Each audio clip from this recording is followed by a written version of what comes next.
고린도후서 11장 1절서부터 15절까지의 말씀 우리 함께 교독합니다. 원하건대 너희는 나의 좀 어리석은 것을 용납하라. 청하건대 나를 용납하라. 내가 하나님의 열심으로 너희를 위하여 열심을 내노니 내가 너희를 정결한 처녀로 한 남편인 그리스도께 드리려고 중매함이로다. 그러나 나는 뱀이 그 간계로 하와를 미혹한 것 같이 너희 마음이 그리스도를 향하는 진실함과 깨끗함에서 떠나 부패할까 두려워하노라. 만일 누가 가서 우리 전파하지 아니한 다른 예수를 전파하거나 혹은 너희가 받지 아니한 다른 영을 받게 하거나 혹은 너희가 받지 아니한 다른 복음을 받게 할 때에는 너희가 잘 용납하는구나. 나는 지극히 크다는 사도들보다 부족한 것이 조금도 없는 줄로 생각하노라. 내가 비록 말에는 부족하나 지식에는 그렇지 아니하니 이것은 우리가 모든 사람 가운데서 모든 일로 너에게 나타내었노라. 내가 너희를 높이려고 나를 낮추어 하나님의 복음을 값없이 너희에게 전함으로 죄를 지었느냐. 내가 너희를 섬기기 위하여 다른 여러 교회에서 비용을 받은 것은 탈취한 것이라. 또 내가 너희와 함께 있을 때 비용이 부족하였을 때 아무에게도 누를 끼치지 아니하였음은 마게도냐에서 온 형제들이 나의 부족한 것을 보충하였음이라. 내가 모든 일에 너희에게 배를 끼치지 않기 위하여 스스로 조심하였고 또 조심하리라. 그리스도의 진리가 내 속에 있으니 아가야 지방에서 나의 이 자랑이 막히지 아니하리라. 어떠한 까닭이냐? 내가 너희를 사랑하지 아니함이냐? 하나님이 아시느니라. 나는 내가 해온 그대로 앞으로도 하리니 기회를 찾는 자들이 그 자랑하는 일로 우리와 같이 인정받으려는 그 기회를 끊으려 함이라. 그런 사람들은 거짓 사도요 속이는 일꾼이니 자기를 그리스도의 사도로 가장하는 자들이니라. 이것은 이상한 일이 아니니라. 사탄도 자기를 광명의 천사로 가장하나니 같이 읽습니다.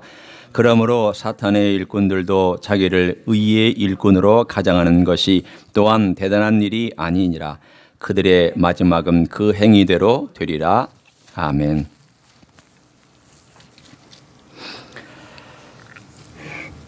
여기서 보면 우리가 집중해야 될 한 단어가 있습니다. 그것은 2절에 내가 하나님의 열심으로 너희를 위하여 열심을 내노니 라고 하는 그 열심이라는 단어입니다. 옛날 개역성경은 어떻게 되어 있나요? 혹시 개역성경 갖고 계신 분 계세요? 뭐라고 되어 있나요? 다 개역개정인가요? 질투로 되어 있습니다. 오늘 여기 나와 있는 이 단어는 열심이란 단어가 아닙니다. 이건 좀 뭐라고 얘기를 할까요? 뉴트럴라이즈 시켰다고 할까요? 어떤 강한 의미를 좀 뉴트럴라이즈 시켜놓은 뭐 열심을 내는구나 이렇게 하는 정도의 의미가 있지, 정말 이 저자가 전달하려고 하는 메시지는 이 한 단어를 바꿈으로 인해서 아주 색깔을 맛없는 색깔로 쉽게 얘기하면 만들어버리고 말았습니다. 음식으로 말하면 네 맛도 내 맛도 아닌 그런 단어가 됐다 그 말이죠. 여러분 질투해 보셨어요?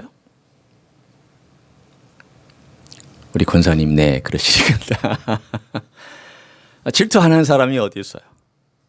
물론 우리가 질투나 시기를 좀 혼동해서 그럴 수도 있지만 이 질투라고 하는 것은 이 질투는 내 것을 혹은 내 사랑을 빼앗겼을 때에 빼앗아간 사람과 빼앗긴 어떤 그 사람에 대한 것을 우리는 질투라고 얘기를 합니다. 제가 20대 때 한 여성분과 데이트를 시작했는데 다른 또 남자가 또 데이트를 같이 시작했어요. 이건 이제 무슨 관계라고 얘기하죠? 잘 아시네요. 삼각관계. 그때에 제가 가지고 있었던 그 질투의 마음이 얼마나 불처럼 일어나는지. 이 얘기를 하면은 목사님 그래서 결국 어떻게 됐는데요? 이야기가 어떻게 됐는데요? 제가 관심은 거기에 있는 게 아닙니다. 질투하는 마음이 이 안에 있으면 불릴 듯 그 질투의 마음이 일어나서 다른 모든 감정을 다 엎어버립니다. 세상에서 제일 강한 감정이 있다면 질투입니다. 질투가 일어나면 어떤 말도 안 들어옵니다. 심지어는 질투 때문에 살인합니다. 질투 때문에 전쟁도 일어납니다. 그리스 신화와 그리스 역사를 보면 이 질투하는 것 때문에 전쟁을 벌이고 서로 싸우고 죽이고 하는 나라와 나라들끼리 이야기도 등장을 합니다. 그만큼 강렬한 거죠. 오늘 여기서 쓴 단어가 그 단어입니다. 왜 이 단어를 썼을까요? 여러분, 오늘 사도 바울이 얘기하기를 나는 너를, 이 고린도 교회를 얘기하는 겁니다. 나는 너희를 우리 주님에게 중매선, 중매쟁이였다. 나는 매치메이커. 난 중매쟁이였다. 그래서 너를 신부로 약혼하게 하기 위하여 중매를 섰고 예수님 신랑 되신 예수님과 함께 지금 약혼을 맺은 상태에서 머물러 있는 너희다. 그런데 너희가 이미 결혼의 1단계에 해당되는 이 약혼, 그 당시의 약혼은 결혼의 출발입니다. 우리의 약혼식은 약혼반지 혹은 결혼반지 미리 끼워주는 정도로서의 어떤 역할밖에 없을지를 몰라요. 그러나 그 당시의 약혼이란 결혼의 first step이에요. 그러니까 이것은 결혼한 거나 마찬가지. 아직 같이 한 집에 살지 않았지만 엄마 아빠, 신부의 엄마 아빠하고 집에 살면서 그리고 신랑은 또 엄마 아빠 집에 아직은 머물러 있으면서 만나기 전에 서로 1년 동안 준비하고 모든 영적인 면에서 정신적인 면에서 신체적인 면에서 또 물질적인 면에서 준비하고 거룩한 것을 예비하는 시간, 이것이 약혼 기간이었습니다. 그 기간을 가지게 하기 위하여 소개를 해서 드디어 예수님하고 이 신부하고 예식을 거행하지는 않았지만 그러나 약혼을 하고 그리고 드디어 결혼식을 이제 준비하는 과정 가운데 놓여 있었는데 갑자기 이상한 존재가 하나 끼어들어왔습니다. 끼어들어와서 그 신부의 눈을 홀려놓은 겁니다. 그러다 보니까 신부가 예수님 신랑으로 바라보고 있다가 멋진 남자네. 멋진 재산을 가지고 있네. 멋진 배경 가지고 있네. 멋진 이야기를 얘기해 주네. 귀가 홀리고 눈이 홀려서 그 마음이 나눠진 상태를 오늘 사도 바울이 고린도 교회 사람에게 얘기하고 있습니다. 너희가 그런 상태다. 내가 예수님을 소개하고 또한 너희들이 예수님께 나아간 그 순수한 것을 잃어버리고는 엉뚱한 거짓 사도들이 와서 이상한 얘기하고 족보 얘기하고 신화 얘기하고 뿐만 아니라 새로운 성경의 이야기라고 얘기해주고 뿐만 아니라 우리는 자격증을 이렇게 가지고 있다라고 얘기하고 예수 그리스도를 살짝 비틀고 복음을 살짝 비틀고 그래서 결국은 엉뚱한 복음을 듣게 하는 그들에게 귀가 솔깃하고 마음이 쏠려 있는 너희들을 내가 다시 예수님에게로 중매하려고 한다. 좀 웃기지 않아요? 이런 정도면은 어떻게 되겠습니까? 결혼이 파혼될까요? 안 될까요? 사실은요, 이쪽 신랑이 이 사실을 알면 파혼할 갑이 됩니다.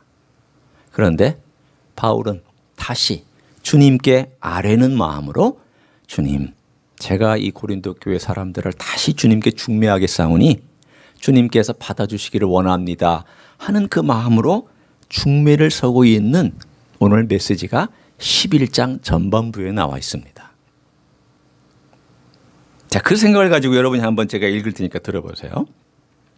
11장 1절입니다. 원하건대 너희는 나의 좀 어리석은 것을 용납하라. 청하건대 나를 용납하라.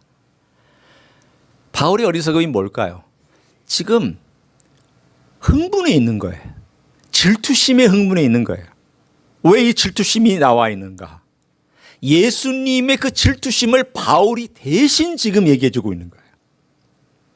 내가 예수님이라면 질투할 거야. 네가 그렇게 마음을 딴 남자에게 빼앗기면 그 예수님이 질투하지 않겠냐. 내가 지금 예수님의 마음을 가지고 질투하는 그 마음으로 너희들에게 얘기한다. 그것이 2절이에요. 내가 하나님의 질투로 너희를 위하여 질투를 내노니, 그러게 있잖아요. 내가 너희를 정결한 처녀로 한 남편인 그리스도께 드리려고 중매함이로다. 그런데 그 2절 맨 끝에 말하기를 그러나 나는, 이 말은 뭐예요? 현재 너희 상태를 얘기하는 거예요. 현재 너희 상태가 이렇다라는 것을 얘기하는 거예요. 그러나 너희가 지금 이럴 위험에 한 발짝 들어가 있다. 어떤 위험일까요? 뱀이 그 간계로 하와를 미혹한 것 같이 너희 마음이 그리스도를 향하는 진실함과 깨끗함에서 떠나 부패할까 두려워하노라. 그럼 무슨 뜻일까요? 오늘 이 단어를 우리가 쭉 연구하기 전에 정말 우리가 순전한 복음에 다시 돌아오고 다시 우리 주 예수 그리스도에게로 우리의 마음을 헌신하기 위해서는 적어도 적이 누구냐? 이 적이 어떤 목적을 갖고 우리에게 접근하느냐? 그리고 셋째, 어떤 수단 방법을 동원하느냐? 이걸 알아야 우리가 대적할 수 있습니다. 손재병법에도 그런 게 있죠? 백전백승 하려면 어떻게 해야 된다고요? 지피지기. 똑똑하십니다. 남을 알고 나를 알아야 돼.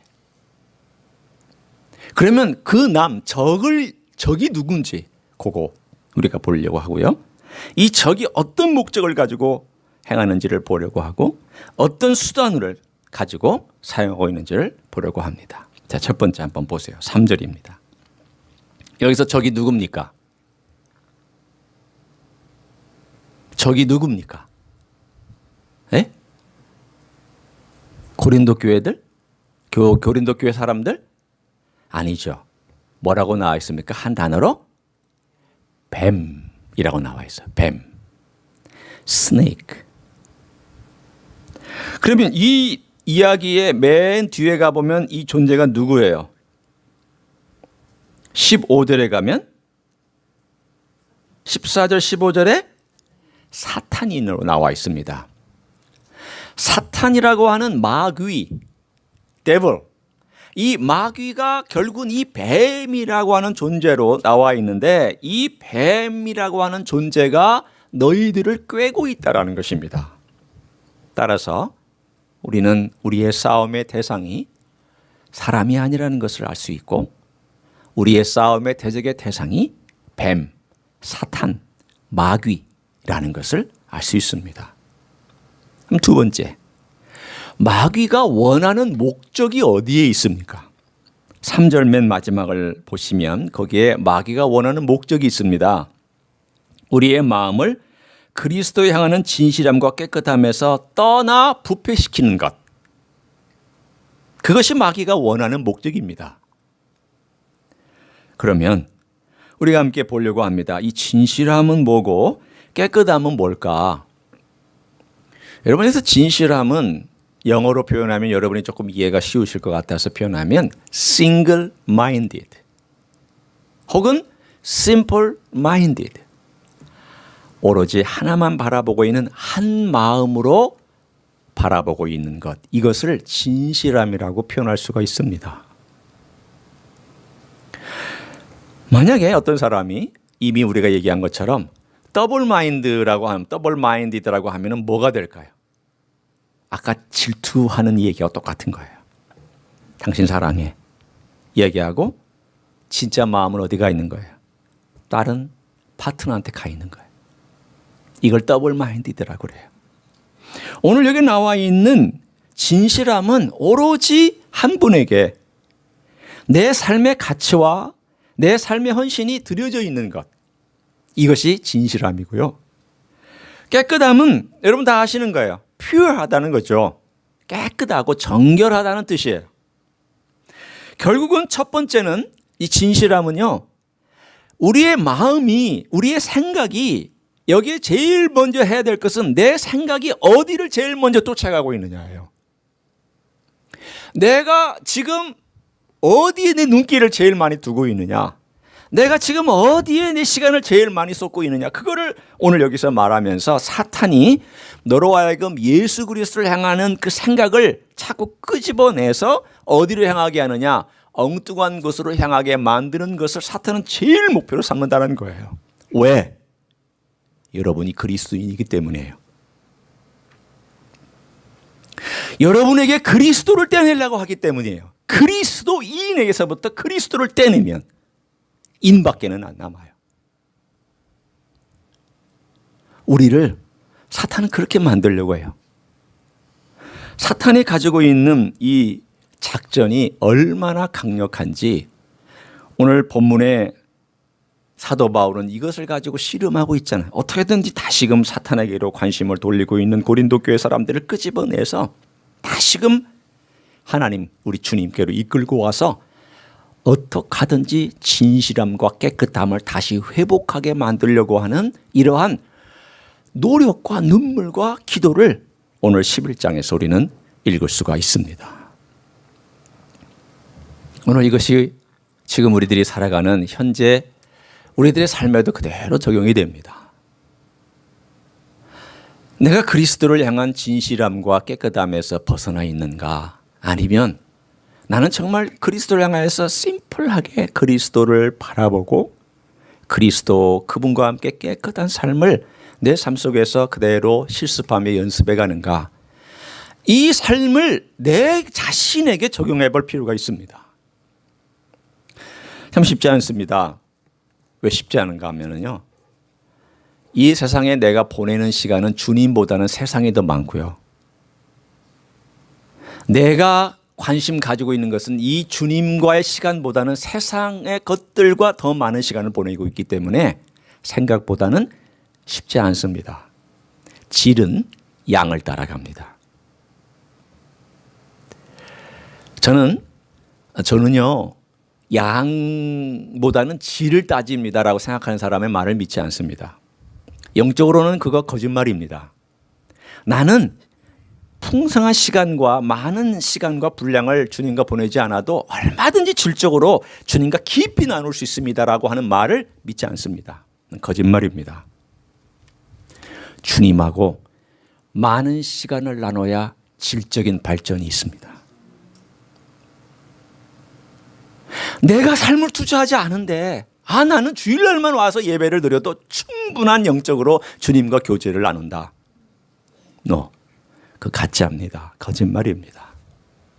그럴 수 없습니다. 다른 분은 모르겠지만 적어도 목사인 저는 제 자신을 압니다. 그 말이 아니라는 것을 저는 제 인생을 통해서 증명해낼 수도 있습니다. 그러면 우리가 어떻게 하여야 이 삶 가운데서 주님께서 우리에게 보여주신 그 부패한 마음 혹은 거짓된 마음, 잘못된 것들을 알 수 있을까? 우리가 상처를 받은 것, 과거에 상처받은 것은 주님께서 부드럽게 치료해 주셔야 됩니다. 예를 들어 여러분이 어렸을 때 죄송합니다, 양해하고 들으세요, 부모님으로부터 받은 상처가 있다고 쳐요. 우리 아버지 때문에 참 상처받았어. 우리 어머니 때문에 상처받았어. 이건 내가 선택한 거 아니에요. 그렇죠? 내가 선택한 거 아니에요. 어쩔 수 없이 받은 거예요. 그럼 이건 어떻게 해야 돼요? 주님이 부드럽게 치료해 주셔야 돼요. 은혜로 주님의 피로 깨끗하게 덮어주시고 치료해 주셔야 돼요. 이거 내가 막 이겨내려고 하면 제가 자기의 상처를 스스로 이겨내려고 하는 많은 그리스도인들, 젊은 그리스도인들도 봤고 나이 드신 분들도 봤는데 결국은 다른 것으로 표출합니다. 자기의 받은 상처는 주님께서 해결해 주시지 아니하면 결국은 그게 예를 들면 표독한 말 또는 어떤 복수하는 행동 또는 내 얼굴에 쓰여진 어떤 표현들 또는 사람을 대할 때 자기도 모르게 튀어나오는 분노, 이런 것들로 자기가 받은 상처들이 나오게 되어 있습니다. 내게 들어간 만큼 나옵니다. 내가 쌓고 있는 것만큼 나옵니다. 주님 해결해 주셔야 돼요. 이건 정말 주님 앞에서 자꾸 주님 저는 약해요. 주님 저를 불쌍히 여겨주세요. 제가 이런 가정에서 이런 말을 듣고 자랐어요. 저는 너무나도 힘들어요.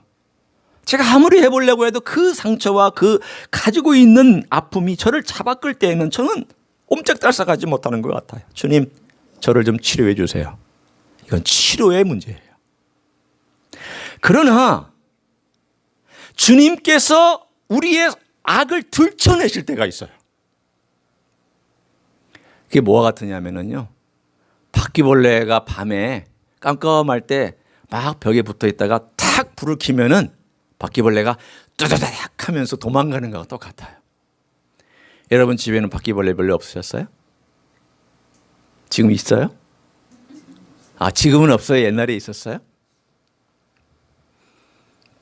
저희가 옛날에 달라스에서 신학 공부할 때, 여기는 모르겠어요. 달라스는요, 바퀴벌레가 무지하게 많습니다. 왜 그런지 모르겠는데 바퀴벌레가 요만한 바퀴벌레도 있어요. 거짓말하는 거 아니에요. 진짜로 바퀴벌레가 새만 해요, 새. 그런 바퀴벌레도 있어요. 아니, 바퀴벌레를 아무리 우리가 아파트에 사니까 내가 바퀴벌레를 없을 수가 없잖아요. 옆집에 바퀴벌레가 있으면 여기 이쪽으로 또 오잖아. 내가 아무리 쳐도. 그러니까 한 아파트 전체를 다 해줘야 되는데, 신학생들이 사는 그 허름한 아파트가 신학교에서 관리를 하지만 그렇게 깨끗하고 열심히 관리를 해주겠어요? 나중에 알고 봤더니 어떻게 해서 이 바퀴벌레가 생겼느냐를 원인을 발견했어요. 이 아파트를 이제 신학교가 기증을 받았거든요, 공짜로. 그래서 신학생들에게 아주 싸게 그 당시에 이제 600불, 800불, 원베드룸에 600불, 800불 할 때, 옛날 얘기입니다. 150불로 신학생들한테 줬으니까. 얼마나 좋아요, 공짜로. 그런데 이 바퀴벌레를 아무리 없애도 없어지지 않는 거예요. 알고 봤더니 이 아파트가 이제 2층에 이렇게 있는데, 이 2층 위에 이렇게 지붕이 있으면 공간이 있잖아요. 이 빈 공간. 2층과 지붕의 그 빈 공간에 비둘기 서식지가 있었어요. 비둘기가 거기다 똥을 얼마나 싸놓고 얼마나 많은 더러운 걸 했는데 바퀴벌레가 거기서 생겨나는 거예요. 그러니 이 바퀴벌레를 아무리 약을 쳐도 불만 탁 끼면은 이 벽에 바퀴벌레들이 한 10마리, 15마리가 붙어 있다가 불만, 미안합니다. 오늘 식사하실 때 이건 잊어버리세요. 불만 탁 끼면은 차차차작 하고 사라지는 거예요. 그 원인을 발견할 때까지는 이 바퀴벌레 사라지지 않았어요. 나중에 학교에서 대대적인 수색 작업을 벌이고 저 지붕 끝부터 아래까지 다 살펴보고 나서 원인이 있다. 비둘기가 수백 마리가 그 전체에 살고 있는 것을 발견한 다음 그걸 깨끗하게 치우고 깨끗하게 막고 났더니 바퀴벌레가 사라졌습니다. 하나님께서 우리의 악을 그렇게 들춰낼 때가 있어요. 인간 악합니다. 근데 우스갯소리지만 이런 말들이 있었잖아요. 할아버지들이 모였는데 70대 할아버지가 맞아가지고 눈탱이가 밤탱이가 돼가지고 왔어요. 그래서 사람들이 물어봤어요. 왜 이렇게 맞고 왔냐고 그랬더니 마누라한테 말 대답했다고. 한 대 탁 맞았다고. 그랬더니 그 80대 할아버지가 하는 말이, 그건 이도 아니라고 날 보라고. 봤더니 또 눈탱이가 밤탱이가 돼 있어요. 왜 이렇게 다치셨냐고 맞으셨냐고 그랬더니 아침에 눈 떴다고 맞았다고. 여러분, 이게 한국에서 유행했던 말이에요. 물론 안 맞으신 분들은 참 행복하게 사시는 거예요. 예. 근데 왜 한국 남자들이 나이가 들면 그렇게 얻어만 것 같은 이런 유머가 생겨났을까? 그때 뭐가 유행한 줄 아세요? 황혼 이혼이 유행하던 때 이 말이 나온 거예요. 이 유행어가 나온 거예요. 여자들이 너무 당했어요. 여자들이 너무 눌렸어요. 거친 말 듣고 결혼 생활 억지로 참았어요. 애들 때문에 참았어요. 남편이 함부로 하는 거 참았어요. 남자들, 한국 남자들 말 얼마나 거칠어요. 얼마나 예의 없어요. 얼마나 자기 마음대로 해요. 얼마나 자기 위주예요. 지배하죠. 조종하죠. 마음대로 하죠. 폭력 행사하죠. 말로도 폭력하죠. 이런 것들이 언제 터졌느냐? 이제 역전될 때가 오잖아요. 언제부터? 60, 50대부터 그 기미가 보이기 시작하고 제때부터 이제 기미가 어디로 넘어가느냐? 이쪽으로 넘어가요. 그리고 60대 되면은 이제 완전히 넘어갔다가 70대 되면은 기선도 뭐 제압당하고 80대 되면은 그냥 먹여주고 입혀주면 감사하다라는 그런 기준으로 넘어가요. 이게 뭘 의미하느냐? 인간이 가지고 있는, 특별히 한국 남자들이 가지고 있는 아주 교묘한 악함을 젊었을 때 행하였던 것이 어떻게 나이 들어서 되갚음을 받느냐 하는 이야기를 전해주고 있는 우스갯 이야기예요. 악에는요, 두 가지가 있어요. 동물적 자아가 만들어내는 악이 있고요, 악마적 자아가 만들어내는 악이 있어요. 악에도 종류가 있습니다. 동물적 자아가 만들어내는 악이 뭐냐? 이것은 예를 들면 성욕, 성적인 어떤 문제들, 식욕, 식탐이 많아가지고 그걸 절제하지 못하는 것들. 예를 들면 가장 어떤 동물적인 기본적인 감각과 욕망을 절제하지 못해 생겨나는 그러한 동물적 자아에 의한 악이 있어요. 악한 거죠. 그러나 이것보다 더 교묘하고 악마적 악이 있어요. 그게 뭐냐면 사람을 조종하는 거예요. 사람을 지배하는 거예요. 자기 잘못을 절대 인정하지 않는 악이에요. 그것을 자기가 했는데도 불구하고 남한테 전가시켜버리거나 쟤 때문에 그랬다라고 얘기하는 거예요. 나는 아무 잘못이 없어. 그게 악마적 악이에요. 여러분이 들으면서 그럼 이게 비슷한 게 어디 있는 것 같은데? 우리 주님이 그렇게 하셨잖아요. 여러분, 주님께서 이 땅에 오셨을 때에 주님 곁에 있었던 사람들이 악마적 악을 가지고 있는, 자아를 가지고 있는 사람들이 향한 악인들이었어요? 아니면 동물적 악을 행사한 자아를 가진 사람들이었어요? 아니요, 주님 곁에 있던 사람들은요, 악마적 악을 가진 사람들은 곁에 없었어요. 주님 곁에 있던 사람이 누구였어요? 죄인, 매춘부, 세리, 군인, 동물적 죄를 진 사람들이 주님 곁에 있었어요. 그러나 악마적 죄를 짓고 있었던 바리새인, 사두개인, 서기관, 주님 곁에 없었어요. 뭐가 더 악질이에요? 여러분 입술로 한번 대답해 보세요. 누가 더 악질이에요? 악마적 악을 가진 사람이 더 악질이죠. 우리 눈에는 동물적 악을 가진 사람이 악한 것으로 보이지만 겉으로는, 죄송합니다, 악마적 악을 가진 사람이 더 악질이에요. 왜? 나는 순결한데 너는 악해. 나는 잘못이 없는데 네 잘못이야. 나는 아무 문제 없는데 너 때문이야. 이건 악마가 하는 일이에요. 우리의 삶에 하나님께서 동물적 악은요, 금방 눈에 띄어요. 회개하기도 쉬워요. 그렇지 않아요, 여러분? 이런 것들은 금방 회개해요. 눈에 띄기도 하고 내가 잘못했다는 거 알아요. 악마적 악은요, 눈에 안 띄어요. 불을 탁 켜야만이 보이는데 이거 딱 숨어요. 숨고는 나타나지도 않아요. 내가 돌아다니고 내가 눈 뜨고 찾으려고 그러면 나타나지도 않아요. 그리고 저 멀리 원래 있었던 저 뿌리까지 내려가서 가만히 숨어 있다가 내가 불을 다 끄면 쫙 나타나가지고 자기 활동을 촥촥촥 해는 거예요. 마치 바퀴벌레 같아요. 지독한 바퀴벌레 같아요. 그게 어디에 있느냐? 여러분, 죄송합니다. 여러분과 내 안에 있는 거예요.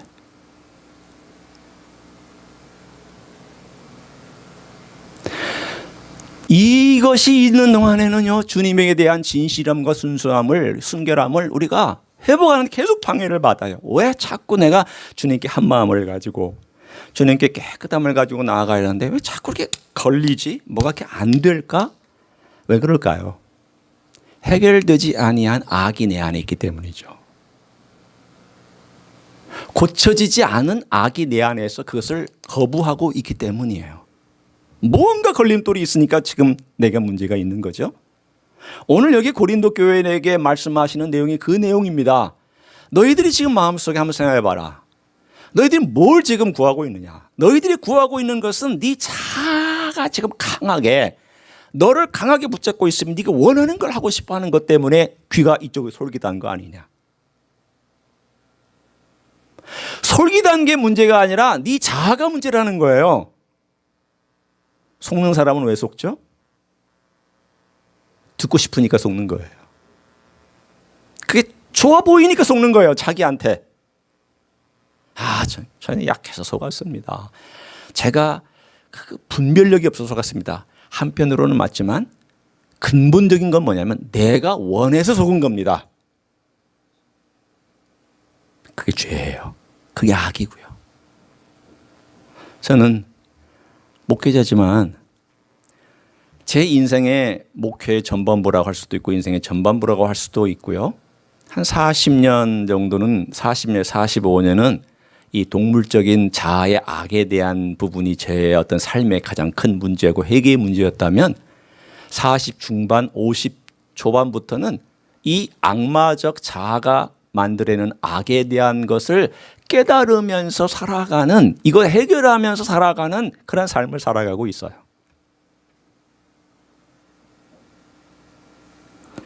오늘 주님 앞에 우리가 돌아올 건 그밖에 없습니다. 십자가 왜 필요할까? 주님의 보혈이 왜 필요할까?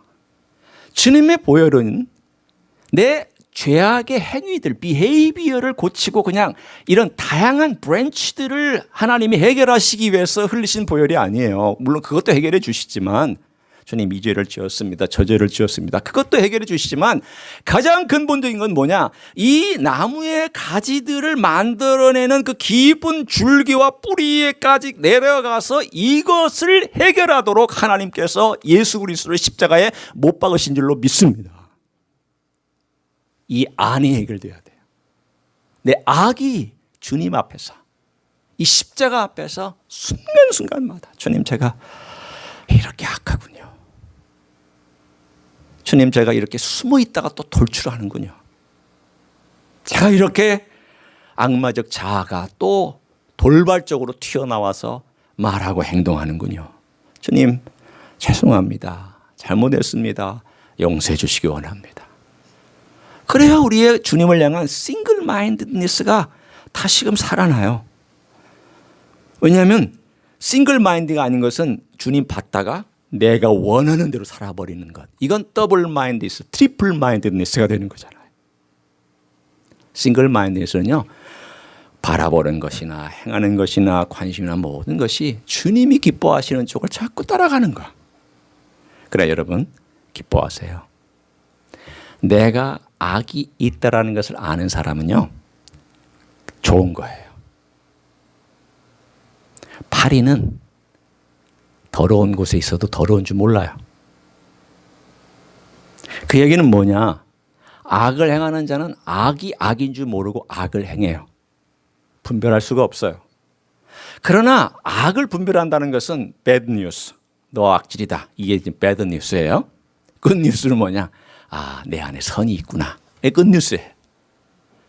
여러분 안에 선이 있기 때문에 악이 있는 걸 아는 거예요. 여러분 안에 예수 그리스도가 계시기 때문에 내가 악질이라는 걸 아는 거예요. 내가 예수님의 선함을 맛보았기 때문에 나는 아무것도 아니고 나는 정말 주님 앞에서 정말 저주받을 죄인이구나 라는 것을 아는 거예요. good news, bad news가 같이 있어요. 이게 언제까지 가느냐? 죄송합니다. 여러분 평생 갑니다. 저의 평생 갑니다. 이거 붙들고 씨름하셔야 돼요.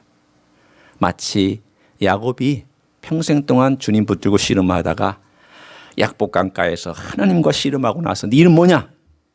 야곱입니다. 그때가요 나이가 130이 넘었습니다. 야곱의 나이가 130이 넘었습니다. 지금으로 따지면 80 정도 된 나이입니다. 7, 80이 돼가지고 그때서야 아이고야 내가 정말 아무것도 아니구나 깨달은 그 결정적인 클라이맥틱한 모멘트가 어디에 약복 강가에서 천사와 씨름하던 야곱이 그때 그게 깨달은 거예요. 여러분 소망 가지세요. 소망 가지세요. 두 번째는요. 세 번째가 해당되죠. 적이 누구냐? 적이 이 뱀이고요. 두 번째, 우리를 그리스도에게로 떼내려고 하는 거예요. 자꾸 떼내요. 살짝 악한 거 아니다, 괜찮다, 가려가지고 떼내든지 어떻게든지 떼내려고 하는 거예요. 그러면 어떤 전략을 구사하느냐? 이 전략과 방법을 우리가 알아야, 아, 그렇구나, 사탄이 이런 수단과 방법을 사용하는구나 알아야 우리가 대처를 하잖아요. 한번 보십시오. 11장 3절에 다 들어 있습니다. 자, 11장 3절 우리가 한번 천천히 읽어볼 필요가 있어요. 여기에 모든 해답이 있고 또 문제 제기가 있으니까요. 자, 함께 읽어보겠습니다. 시작. 뱀이 그 간계로 하와를 미혹한 것 같이 너희 마음이 그리스도를 향하는 진실함과 깨끗함에서 떠나 부패할까 두려워하노라. 어떻게 하와를 미혹했다고요? 뭘로? 간계로. 거짓된 말로, 속임수로, 그 뜻이죠. 오늘 여기에 이 말이 어디에 자주 등장하는지 한번 보세요. 13절, 14절, 15절 한번 보세요. 그런 사람들은 거짓 사도요 속이는 일꾼이니 자기를 그리스도의 사로 가장하는 자니라. 여기에 거짓, 속이는, 가장하는 세 번 나왔어요. 14절, 이것은 이상한 일이 아니니라 사탄도 자기를 광명의 천사로 가장하나니, 또 나왔어요. 15절, 그러므로 사탄의 일꾼들도 자기를 의의 일꾼으로 가장하는 것이 또한 대단한 일이 아니니라 그들의 마지막은 그 행위대로 되리라. 가장한다. 여기서 가장한다, 속인다, 또는 뭐 이런 간계를 쓴다, 이런 말이 몇 번 나오냐면 15장에 7번이 등장해요. 그 7번 등장하는데 4절에 보면은 거기에 다른 예수, 다른 영, 다른 복음, 이 다르다라는 표현까지 유사어로 치면은 10번 등장해요. 그 말은 뭘까요? 사탄이 쓰는 방식은요, 살짝 다른 예수, 살짝 다른 영, 살짝 다른 복음을 전하는 거예요.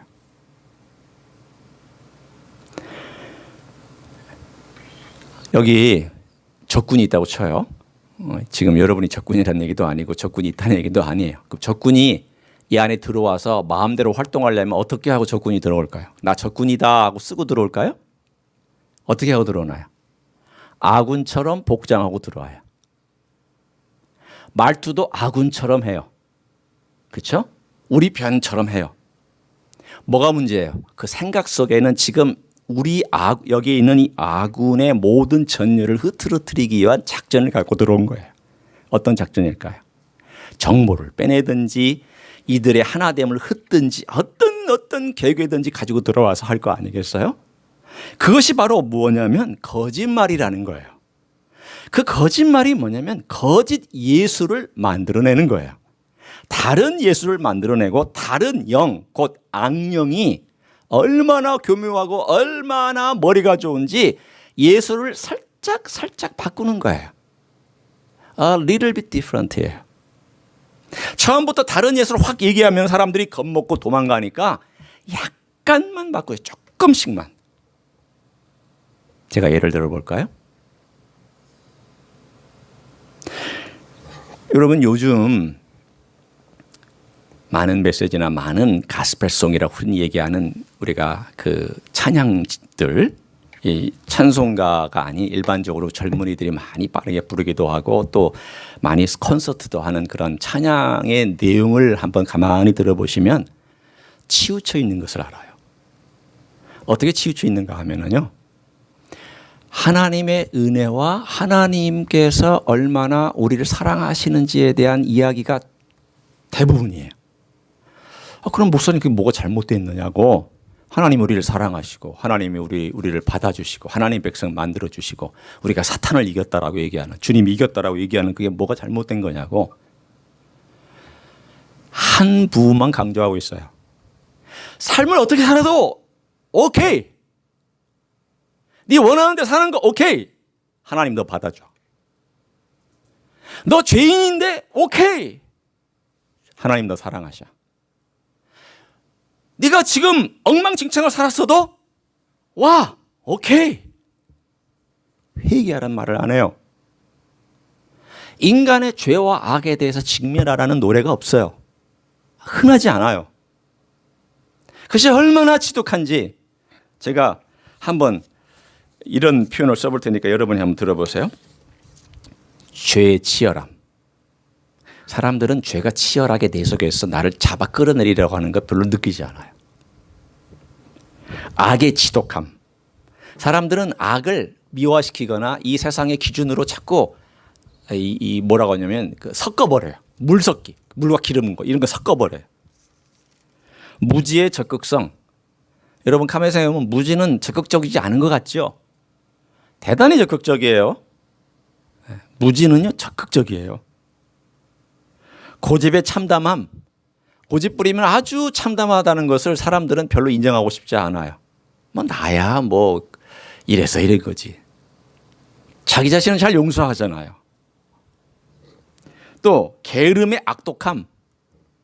여러분 게으름과 악독하다고 생각해 보셨어요? 대부분은 기질이지 뭐 습관이지 뭐 이렇게 생각하잖아요. 제가 지금 이 5가지를 들었어요. 죄의 치열함, 악의 지독함, 무지의 적극성, 고집의 참담함, 게으름의 악독함. 이거를요 요즘 메시지나 가사에서 잘 나오지가 않아요. 그럼 뭘 얘기하는 걸까요? 점점점 어디로 가냐면 은혜로우신 하나님, 사랑이 많으신 예수님, 우리를 축복해 주시는 예수님, 귀하고 좋은 예수님 많이 얘기하지만 나는 하나도 변하지 않아도 괜찮아. 나는 이대로 살아도 괜찮아. 나는 죄를 져도 괜찮아. 나는 바꾸지 않아도 괜찮아. 이 메시지를 계속 전하고 있는 거예요. 그럼 어떻게 될까요? 처음에는 약간 달라요.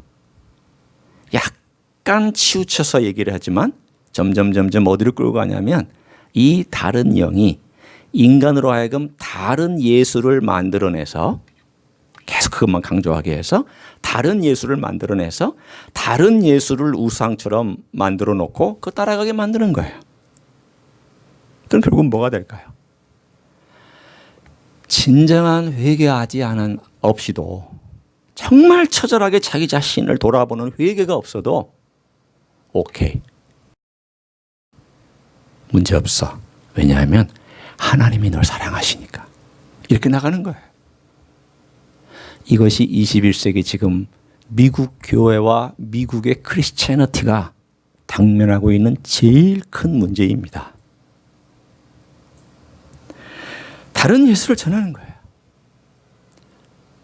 제가 믿기는 다른 영이, 악령이 이 일을 조장하고 있어요. 여러분 악령은요 무슨 사람 속에 들어가서 뭐 미친 짓만 하게끔 만드는 것이냐? 그렇지 않아요. 이 악령의 세계는요 다양하고 복잡하고 굉장히 세분화되어 있는데 우리의 크리스찬의 가르침을 살짝 비틀거나 기울이게 만드는 일도 부지런히 해요. 그래서 그것만 막 강조하게 해요. 그래서 나중에는 결국 예수 그리스도를 바라볼 때 그 면으로만 예수를 바라보게 만드는, 이건 뭘까요?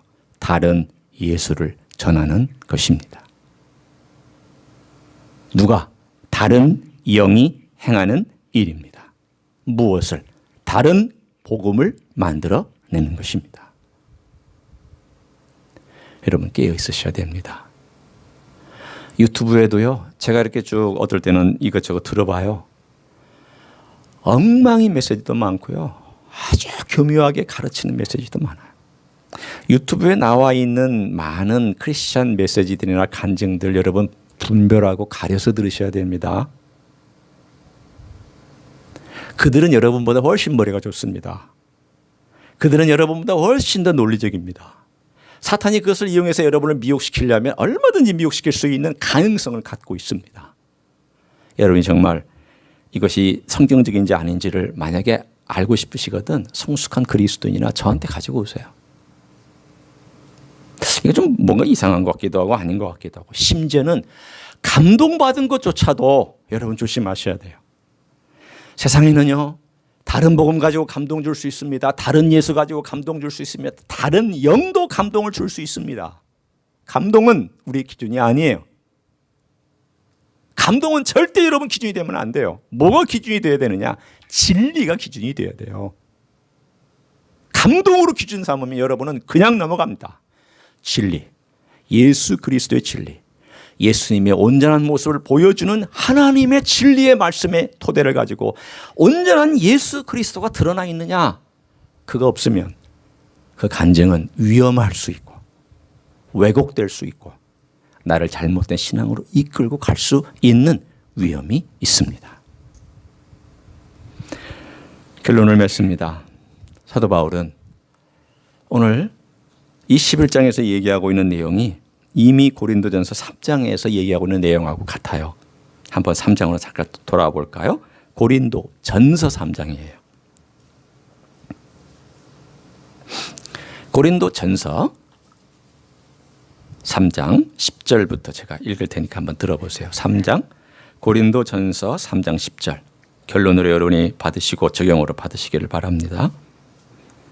내게 주신 하나님의 은혜를 따라 내가 지혜로운 건축자와 같이 터를 닦아두매 다른 이가 그 위에 세우나 그러나 각각 어떻게 그 위에 세울까를 조심할지니라.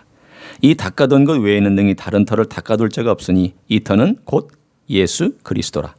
만일 누구든지 금이나 은이나 보석이나 나무나 풀이나 짚으로 이 터 위에 세우면 각 사람의 공적이 work이에요. 공적에는 work. 공적이 나타날 것인데 그날이 공적을 밝히리니 이는 불로 나타내고 그 불이 각 사람의 공적이 어떠한 것을 시험할 것입니다. 만일 누구든지 그 위에 세운 공적이 그대로 있으면 상을 받고 누구든지 그 공적이 불타면 해를 받으리니 그러나 자신은 구원을 받되 불 가운데서 받은 것 같으리라. 여기에 세 종류의 사람이 있습니다. 첫째는 예수 그리스도의 터, 파운데이션이 아닌 데 세운 사람이 있어요. 다른 예수의 터 위에 세운 사람이 있어요. 이건 가짜입니다. 이건 멸망당합니다. 그렇죠? 이 터, 예수 그리스도와 그 복음 위에 터를 세우셔야 돼요. 이게 지금 우리가 오늘 말씀 나눴던 내용이에요. 다른 예수를 너희가 자꾸 구하고 다른 예수를 찾고 다른 예수의 파운데이션이 너희 인생을 건축하면 너 망한다. 마태복음 7장과 똑같은 거예요. 모래 위에 세운 집이에요. 집의 재료가 아무리 좋아도 상관없어요. 여기 지금 재료가 나오는데 집의 재료가 아무리 좋아도 아무 의미가 없어요. 왜? 모래니까. 다른 예수니까. 첫 번째예요. 두 번째는 그러면 예수 이외의 집을 세울 때 재료를 두 번째 생각하셔야 돼요. 재료. 어떤 사람은 금과 은과 보석으로 재료를 삼고 어떤 사람은 풀과 칩과 나무로 재료를 삼아요. 나중에 하나님께서 불로 확 한번 태우실 때가 있어요. 그럼 무엇을 남고 무엇은 사라질까요? 금과 은과 보석으로 지은 건 남고 나무와 얼기설기 지프로 지은 것들은 다 사라져요. 그러면 이거는 구원은 받아요. 왜? 예수님의 터 위에 세운 집이니까. 그러나 불타 없어지는 공적은 부끄러운 구원을 받는다 그랬습니다. 두 번째예요. 재료는 주님의 것으로 쓰셔야 돼요. 복음의 것을 쓰셔야 되고 성령님의 의지에서 쓰셔야 돼요.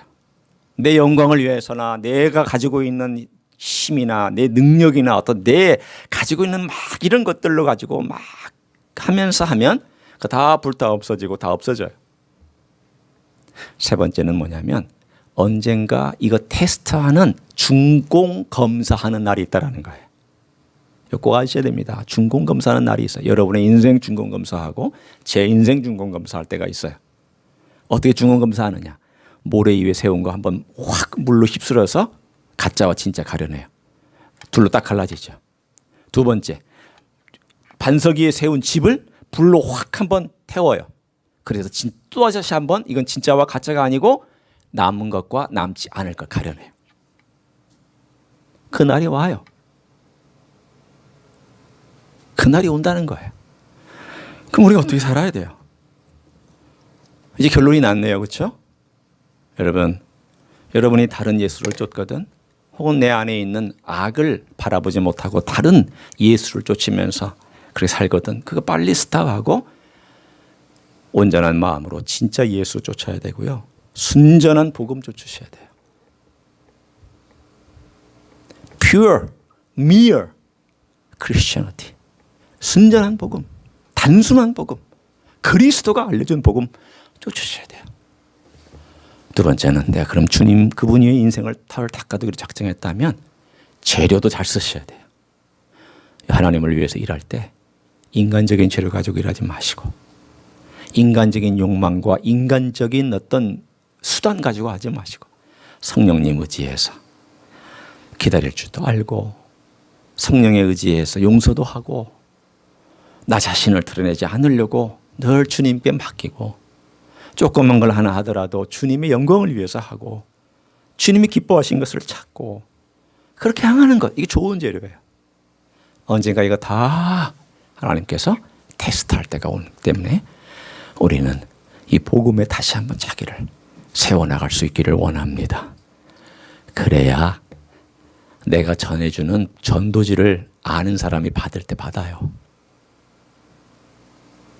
만약 내 삶이 주님의 복음에 서지도 않으면 그럴 거예요. 뭐라고 그럴까요? 뻔하죠. 너나 잘 믿으세요. 그럴 거예요. 제일 효과적인 전도는요, 관계 전도인데 제일 어려운 전도가 또 관계 전도예요. 나를 아는 사람에게 전도한다는 게 너무 어렵거든요. 그러나 내 삶이 바뀌어야 그 사람도 알아요. 예수 믿더니 바뀌었네. 예수 믿더니 뭔가 달라졌네. 예수 믿더니 저 사람 가치관이 달라지고 옛날에는 자기 잘못 아니라고 바득바득 우기더니 이제는 자기 잘못이라고 인정할 줄 아는 그런 게 생겼네. 예수 믿더니 저 사람의 말투가 달라졌네. 옛날엔 그렇게 싸납고 그냥 그렇게 거칠더니 이제는 그런 말들이 하나씩 둘씩 사라지네. 그러면 내가 이렇게 한번 예수 믿어보세요. 우리 교회 와보세요. 우리에게 초청하려고 그래요. 그럼 이 사람이 오건 안 오건 받아요. 오건 안 오건 그 다음 문제고요. 받잖아요. 우리가 복음 위에 서야 됩니다. 먼저 내가 복음 위에 서는 그런 삶을 사시기를 예수님의 이름으로 간절히 축원합니다. 기도하시겠습니다.